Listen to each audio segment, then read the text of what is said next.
दर्श काय? कधीच वाट पाहिलं ते किती वेळ झाला तुला. अरे काय नाही, थोडं टेन्शन होतं. टेन्शन कशाचं? अरे सगळे बिझनेस ट्राय केले पण हां. कशातच यश नाही भेटत. तुला एक गोष्ट सांगू का? सांग. स्टीव्ह जॉब्स माहीत आहे तुला, ॲपलचा मालक. हां. ते एक वेळ असंच टेन्शनमध्ये गेला होता. हम्म. त्यानं ॲपल कंपनी खोलली, त्याला काही यश मिळेनच. हां. लय परेशान झालं, काय करू त्याला काही समजेना झालं होतं. हम्म. मग त्याला एक माणूस भेटला. ते काय म्हणे माहीत आहे का? हम्म. तू एक काम कर म्हणे बाबा, हम्म. तिकीट काढ म्हणे हम्म. विमानाचं आणि सरळ जाय म्हणे तू इथून भारतात, आणि भारतात जाऊन भेट म्हणे तू दादा कोंडकेला.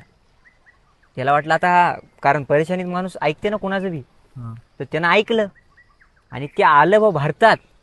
भारतात येऊन त्यानं दादा कोंडकेला भेटलं. दादा कोंडकेला म्हणे मी असं असं केलं म्हणे, ॲपलचा मी मालक आहो म्हणे, आणि माझी जी कंपनी आहे ती थोडी घाट्यात आहे, किंवा मग असं परेशानी चालू आहे असं तसं. काय करू दादा, काय समजेना झालं म्हणे. हम्म. दादा म्हणे त्याला, तुझ्या आईला तुझ्या आय घाल म्हणे. मग त्यानं माहिती आहे का, तेव्हापासून त्यानं त्याच्यामध्ये आय घातला. मग त्यानं आयफोन, आयपॅड, आयमॅक असं बनवलं, आणि त्याची कंपनी आता पाहिली त्या ब्रँड आहे, ब्रँड आय घातल्यापासून.